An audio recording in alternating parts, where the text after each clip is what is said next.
लालच और धोखा इंसान को कहीं का नहीं छोड़ते, सच ही कहते हैं। लेकिन फिर भी इंसान इसी लालच और धोखे से मजबूर होकर इंसानियत के दर्जे से गिरकर हैवानियत के दर्जे पर आकर वो सब कुछ कर जाता है जो किसी के वहमों गुमा में भी नहीं होता। ऐसे ही एक वाकया पेश आया शहर लाहौर में। आइए चलते हैं, दिखाते हैं आपको इस एपिसोड में। अभी छुपे हकाइक की टीम लाहौर के मदीना कलोनी इलाके में मौजूद है। आप ये जानकर हैरान हो जाएंगे कि चंद लाख में 2 इंसानी जानों का सौदा किया गया है। अभी मुतासरा ख़ानदान का जो घर है उसके पास हम मौजूद हैं और घर जाके बाकी सूरत हाल से आपको आगाह करते हैं और चलते हैं मुतासरा ख़ानदान के घर।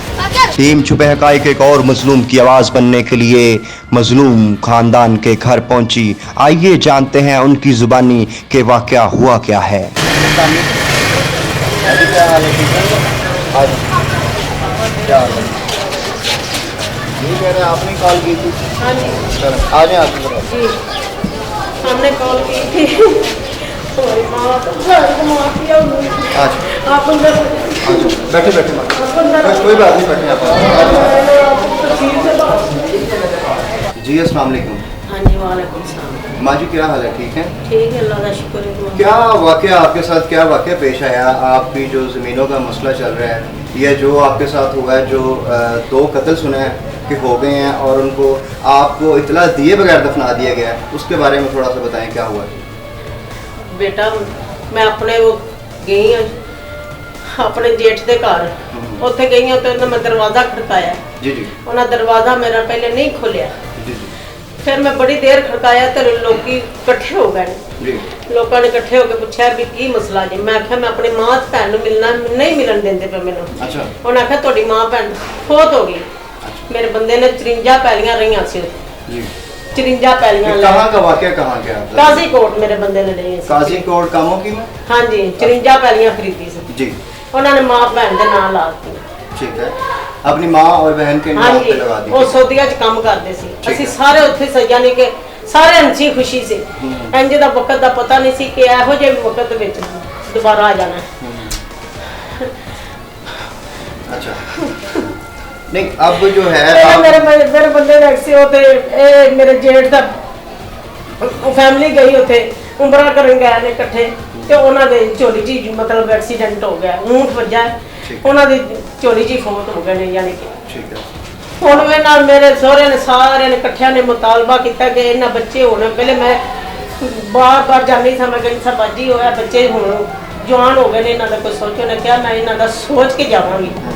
ਮਾਂ ਭੈਣੇ ਦੇ ਦੋਵਾਂ ਨੇ ਕਿਹਾ ਕਿ ਇਹਨਾਂ ਦਾ ਅਸੀਂ ਸੋਚ ਕੇ ਜਾਵਾਂਗੇ। ਉਹਨਾਂ ਨੇ ਇਹਨਾਂ ਦਾ ਸਾਰਿਆਂ ਨੇ ਫੈਸਲਾ ਕੀਤਾ ਕਿ ਇਹ ਬੱਚੇ ਜਵਾਨ ਹੋ ਗਏ ਨੇ, ਇਹਨਾਂ ਦਾ ਹੱਕ ਇਹਨਾਂ ਨੂੰ ਦਿੱਤਾ ਜਾਵੇ। ਉਹਨਾਂ ਸਾਰਿਆਂ ਨੇ कितने बच्चे कितने जी आपके? 2 ਬੇਟੀਆਂ ਨੇ 2 ਬੇਟੇ ਨੇ। अच्छा। ਉਹਨਾਂ ਇਹਨਾਂ ਦੇ ਇਹਨਾਂ ਦੇ ਉਹਨਾਂ 90 ਲੱਖ ਰੁਪਇਆ ਉਹਨਾਂ ਕਿਹਾ ਇਹਨਾਂ ਬੱਚਿਆਂ ਨੂੰ ਦੇ ਦੇ। ਅਸੀਂ ਸਬਰ ਸ਼ੁਕਰ ਕਰਕੇ ਅਸੀਂ ਕੋਈ ਮੁਤਾਲਬਾ ਨਹੀਂ ਕੀਤਾ। ਹਾਲਾ ਸਾਡਾ 2.5 ਕਰੋੜ ਆਉਂਦਾ ਸੀ ਸਿਰ 'ਚ। ਅਸੀਂ ਸਬਰ ਸ਼ੁਕਰ ਕਰਨੇ ਕਰਕੇ ਤੇ ਅਸੀਂ ਆਖਿਆ ਚਲੋ ਇਹਨਾਂ ਦੇ ਬੱਚਿਆਂ ਦਾ ਬਾਪ ਨਹੀਂ ਦੁਨੀਆ ਤੇ ਹੈ ਤੇ ਚਲੋ ਇਹ ਅੱਲਾਹ ਤਾਲਾ ਇਹਨਾਂ ਤੇ ਰਹਿਮ ਕਰਮ ਕਰੇ। ਹੁਣ ਉਹਦੇ ਵਿੱਚੋਂ ਇਹਨਾਂ ਐਡਵਾਂਸ 20 ਲੱਖ ਦਿੱਤਾ, ਮੈਨੂੰ ਤੇ 70 ਲੱਖ ਹੋ ਗਈ। अच्छा माँ जी, आपके जो खावन थे उनके हिस्से में प्रॉपर्टी का कितने पैसे हैं? ਉਹਨਾਂ ਦੇ ਹਿੱਸੇ 'ਚ ਉਹਨਾਂ 9 ਕਰੋੜ ਦੀ ਵੇਚੀ जी। ਉਹ ਦਿਓਰਾ ਜੱਠਾ ਨੇ ਆਪ ਹੀ ਆਪਣਾ ਕਰ ਲਿਆ। आप ਉਹਨਾਂ खुद ही पैसे रख लिए हैं, खुद ही हाँ बेच जी, लिए हैं। ਇਹਨਾਂ ਨੂੰ ਉਹਨਾਂ 90 ਲੱਖ ਰੁਪਇਆ ਦਿੱਤਾ ਹੈ। 20 ਲੱਖ ਰੁਪਇਆ ਐਡਵਾਂਸ ਦਿੱਤਾ ਨੇ, ਅੱਛਾ। 70 ਲੱਖ ਦਾ ਚੈੱਕ ਦਿੱਤਾ ਨੇ। इसके आज से 2 माह पहले? ਹਾਂਜੀ, ਤੇ ਇਹ ਜਿਨ੍ਹਾਂ ਨੂੰ ਜ਼ਮੀਨ ਵੇਚੀ ਹੈ ਉਹ ਪਤਾ ਨਹੀਂ ਉਹ ਇਹਨਾਂ ਨੂੰ ਕੀ ਕਹਿੰਦੇ, ਉਹ ਕਹਿੰਦੇ ਨੇ ਅਸੀਂ ਨਹੀਂ ਦੇਣੇ, ਉਹ ਕਹਿੰਦੇ ਨੇ ਅਸੀਂ ਨਹੀਂ ਦੇਣੇ। ਤੇ ਹੁਣ ਯਾਨੀ ਕਿ ਮੈਂ ਦਰਵਾਜ਼ਾ ਖੜਕਾਇਆ ਤੇ ਮੈਂ ਜਾ ਕੇ 70 ਲੱਖ ਲੱਗਿਆ ਵੀ ਭਾਈ ਉਹਨਾਂ ਨੂੰ ਇਹਨਾਂ ਬੱਚਿਆਂ ਦੀ ਦੀਮਾਂ ਨੂੰ ਦੇ ਦਿਓ, ਇਹਨਾਂ ਦਾ ਹੱਕ ਬਣਦਾ ਤੇ ਇਹਨਾਂ ਨੂੰ ਦੇ ਦਿਓ, ਤੁਹਾਡੀ ਬੜੀ ਮਿਹਰਬਾਨੀ। ਮੇਰੇ ਕੋਲ ਛੋਟੇ ਛੋਟੇ ਬੱਚੇ ਨੇ ਰੋਲਦੇ ਪਏ ਨੇ, ਦੇ ਦਿਓ ਇਹਨਾਂ ਦਾ ਹੱਕ ਦੇ ਦਿਓ। ਤੇ ਉਹ ਯਾਨੀ ਕਿ ਉਹਨਾਂ ਦਰਵਾਜ਼ਾ ਨਹੀਂ ਖੋਲਿਆ ਤੇ ਮੈਂ ਕਾਫੀ ਖੜਕਾਇਆ ਹੈ। अच्छा। ਤੇ ਫਿਰ ਉਹ ਲੋਕਾਂ ਨੇ ਆਖਿਆ ਵੀ ਕੀ ਕਾਹਦਾ ਸ਼ੋਰ ਹੈ, ਕੀ ਮਸਲਾ ਹੈ? ਮੈਂ ਆਖਿਆ ਵੀ ਮੈਂ ਆਪਣੀ ਨਨਾਣ ਨੂੰ ਤੇ ਆਪਣੀ ਮਾਂ ਨੂੰ ਮਿਲਣਾ ਚਾਹਣੀ ਹੈ। ਉਹਨਾਂ ਆਖਿਆ ਤੁਹਾਡੀ ਮਾਂ ਦੇ ਭੈਣ ਫੌਤ ਹੋ ਗਏ ਨੇ, अच्छा। लिहाजा उन्होंने दरवाजा नहीं खोलिया। नहीं, आप देखें, सबसे पहले बात ये है कि जब आपको 20 लाख का इन्होंने अमाउंट दे दी, आपको रकम दे दी, हाँ जी। 70 लाख का इन्होंने वादा कर लिया। हाँ जी। कि आपको 2 माह बाद या 3 माह बाद दे दी जाएगी। क्या कि 2 फरवरी को उसके बाद जो आपकी नन थी, ननान हाँ थी, जी। और दूसरी आपकी सास थी, हाँ जी। वो किसके पास रह रही थी? एक दोनों इधर ही थी, दोनों इधर थे। तो वो आपस में जो उन्होंने बयान किया कि इनको जुदा ये अपने बेटों के साथ रह रही थी? हाँ जी। भाई के साथ रह रही थी? किसके साथ रह रही थी? वो अकेली रह रही थी, वो किसी के पास नहीं रह रही थी। जब इन्होंने हमला किया ना मेरे देवरों जेठों ने, तो उसमें उनको एक को लहरा कर दी, एक लहरा कर, पता नहीं वो गायब, हमें पता ही नहीं है, दरवाजा ही नहीं खोलते, हमें क्या पता किधर ले गए किधर नहीं, या किधर है किधर नहीं। अब जब वो हमारे घर में आती थी ना मेरी नाना, तो वो कहती कि इन बच्चों का ही नहीं। ਤੁਹਾਡੀ ਜਿਹੜੀ ਜ਼ਮੀਨ ਸੀ? हाँ साड़ी 53 पैलियां सिर्फ इन्हों के प्यो कल्ले ने खरीदी। अच्छा। किसी का चत नहीं है, कोठियां खरीदे ने, पूरियां कोठियां है इत्थे, गैलरी विच कोठी है, गंगा राम वर्कशॉप है, गुलबर्ग ची कोठी है, अच्छा। वारिस रोड कोठी, वो कोठियां खरीदते रह गए। मेरा बंदा बाहर दे मुल्क सी, उनदा अचानक एक्सीडेंट होया, वो उत्थे दे उत्थे ही रह गया। मुड़ के उन्होंने दरवाजा बंद कर दिया इस बच्चों का, मुड़ के उन्होंने दरवाजा खोलिया ही नहीं।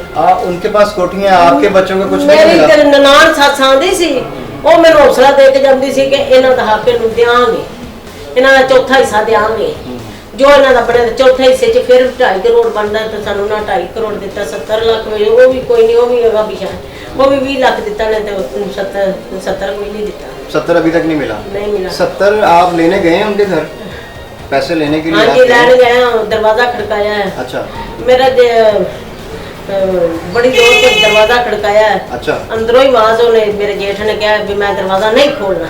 दरवाजा नहीं खोलना? मैं क्या भी मेरी मां ते एडा भार ना चुक, मेरी मां मैंने मिला दे, मेरी भैन मैंने मिला दे। उन्हें मेरे नाम उन्हें क्या असी नहीं मिलाना। ठीक है। ਤੇ ਫਿਰ ਲੋਕਾਂ ਨੇ ਯਾਨੀ ਕਿ ਲੋਕ ਇਕੱਠੇ ਹੋਏ ਨੇ, ਉਹਨਾਂ ਆਖਿਆ ਕੀ ਮਸਲਾ ਹੈ। ਮੈਂ ਕਿਹਾ ਮੈਂ ਮਾਂ ਨੂੰ ਤੇ ਭੈਣ ਨੂੰ ਮਿਲਣ ਆਣੀ ਹੈ, ਤੇ ਮੈਨੂੰ ਨਹੀਂ ਮਿਲਣ ਦਿੰਦੇ। ਉਹਨਾਂ ਆਖਿਆ ਉਹ ਤਾਂ ਕਦੇ ਦੀ ਫੌਤ ਹੋ ਗਏ ਨੇ।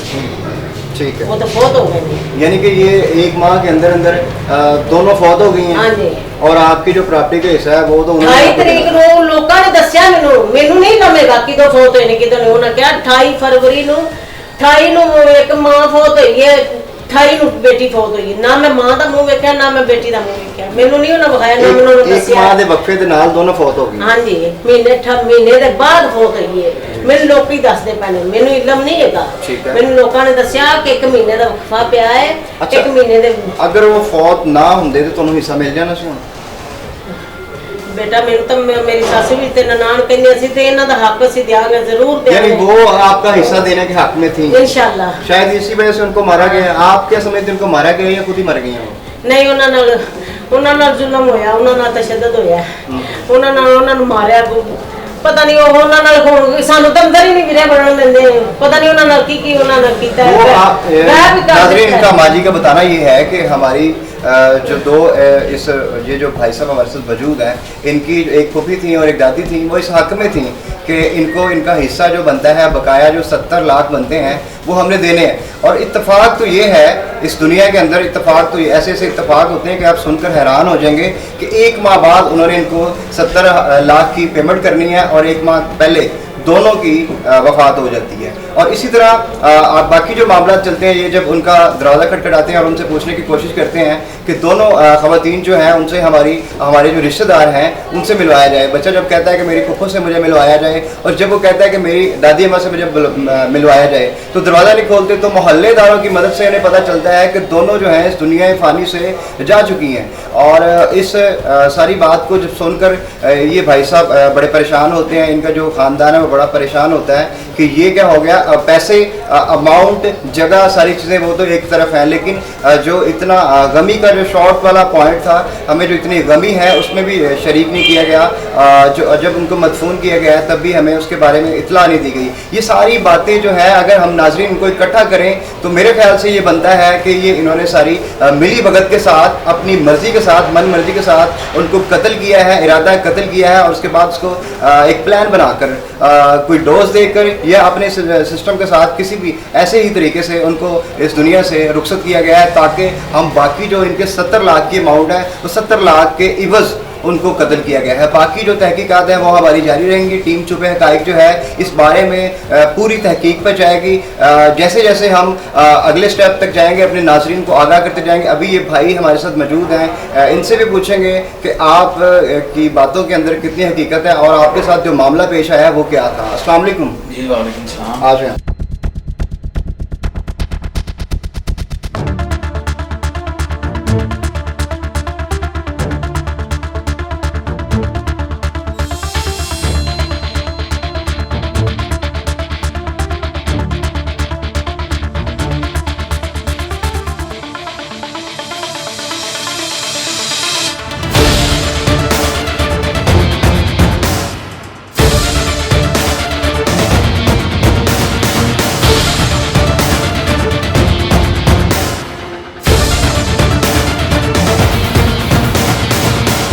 जी, क्या नाम है आपका? जी मोहम्मद यूसुफ। यूसुफ भाई, आपके साथ ये जो मामला पेश आया है, इस बारे में आपका क्या कहना है कि आपकी फुप्पो और दादी जो थी, आपकी सगी फुप्पो और सगी दादी थी? जी जी, मेरी फुप्पो सकी थी और दादी भी मेरी सकी कैसा थी। उनके साथ, उनका मुझसे- आपके साथ कैसा सलूक था? बहुत अच्छा सलूक था। मेरी दादी मुझसे इतना प्यार करती थी, फुप्पो भी करती थी। वो कहती थी कि मेरे यूसुफ को भी आने दो। जब मैं दरवाज़ा खड़काने जाता था तो मेरी ऊपर से दादी मुझे आवाज़ देती थी कि असगर दरवाज़ा खोल। वो मेरी दादी के अपने बेटे को गालियाँ भी निकालती थी कि मैंने अपने यूसुफ को मिलना, कि मुझे मिलने आया, तो ये मिलने नहीं थे देते। तो जब इन्होंने पहली फ़रोख्त करना की, तो जब मेरा चाचा अकबर आया तो उन्होंने आपस में मिलजुल के दोनों भाइयों ने उन्होंने कहा कि मैं अपनी बहन को ले जाता हूँ, तुम अपनी माँ के पास इधर रहो। तो वो उधर ले गया मेरी पुप्पो को अपने पास। तो उसने रखा 3 महीने। 3 महीने बाद जब उन्होंने सारा उनको किया, मेडिसिन दिए, जो भी उनको सारा कुछ किया, तो उन्होंने आगे इधर उनकी लाश दे दी मेरे पुप्पो की, ये गुलबर्ग में। अच्छा, तो आपको कैसे पता चला कि उनकी जो है वो वफात हो चुकी है? लोगों ने जब बताया। हम उनके घर गए लोगों तो ने मैं अपनी बताया। दादी और पुप्पी को मिलने गया। जब मैं मिलने गया तो मैंने दरवाज़ा आधे घंटे से खड़काया, तो पर दरवाजे के बाहर कोई भी नहीं आया। मेरा ताया नाम मेरा कज़न आया, शोर सुन के कोई लोग भी नहीं आए। आया। फिर शोर सुन के लोग आए, उन्होंने पूछा कि यार भाई क्या मसला है आपको? मैंने कहा कि मैं अपनी दादी और पुप्पो को मिलने आया हूँ। अच्छा, तो जब मैंने दरवाज़ा खड़काया भी पुप्पो दादी, तो उन्होंने मल्लेदार वालों ने कहा कि आपकी तो पुप्पो दादी फौत हो गई है। तो मैं टेंशन की वजह से उधर गिर पड़ा। तो फिर मैं अपने घर आ गया वापस। तो मैंने कहा कि मुझे इंसाफ चाहिए, कि जाऊंगा मैं। अच्छा, उसके बाद जब आपको पता चल गया कि दादी और फुप्पो जो इस दुनिया में नहीं रही हैं, उसके बाद आपने क्या किया? आप थाने गए या आपने कोई अभी तक कल शाम का वाक़या, आप कल शाम गए थे, आपको कल शाम में पता चला जी। कि आपके यहाँ के करीब रहते हैं? जी, हमारे यहाँ क्या नाम है उस इलाके का जहाँ का वाक़या? ये गुलबर्ग है 3। गुलबर्ग 3 के अंदर? जी, दरबार वाली के साथ वाली गली 26A3 है। ठीक है, वहाँ आप गए, वहाँ आपको जी। सारी बातचीत पता चली जी, कि ये मामला पेश है। जी, उसके बाद आप कानून की तरफ गए कल जी। या आज? जी, हम ये कल तो हम उधर गए हैं, तो आज हम गए थे थाने।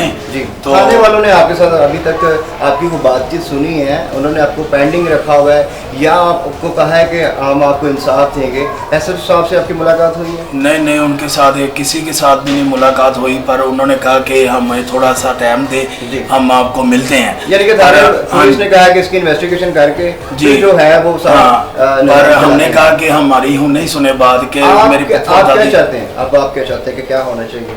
हमें इंसाफ मिलना चाहिए।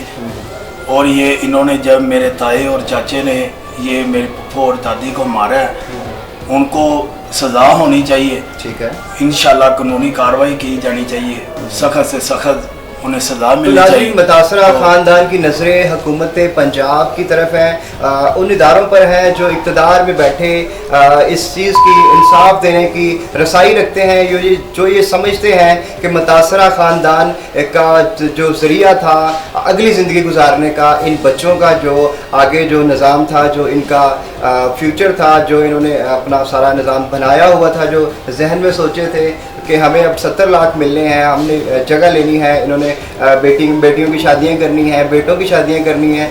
देखें नाजरीन, इस तरह का जुल्म और इस तरह की बर्बरियत के साथ इनके साथ पेश आए हैं। और न सिर्फ इनको इस बात से दूर रखा गया कि आपकी दादी अम्मा और फुप्पो इस दुनिया में नहीं रही, बल्कि उन्होंने दरवाज़ा नहीं खोला, और जब वो वफात पा गई या फिर उनको कत्ल किया गया, उस दौरान इनको बताया भी नहीं गया। अब हुकूमत पंजाब से इनकी अपील ये है कि जल्द से जल्द कानूनी कार्रवाई की जाए और कब्र कुशाई करके उनको निकाला जाए और उनके मेडिकल किए जाएं और अपने नाजरीन को दिखाया जाए कि इंसाफ कैसे होता है। हमारी तमाम तर हुकूमत के जितने भी इक़्तिदार हैं उनमें बैठे जो साहिब हैसियत जो अफसरान हैं, जो इस बात की हुकूमत रखते हैं कि किसी गरीब को या किसी मजलूम को किस तरह से इंसाफ दिलवाना है, हमारी उन तमाम तर इदारों से गुजारिश है कि जल्द अज जल्द एक मुतासरा ख़ानदान की बात सुनी जाए। अब से हमारी अपील है कि वो हमें इंसाफ चाहिए।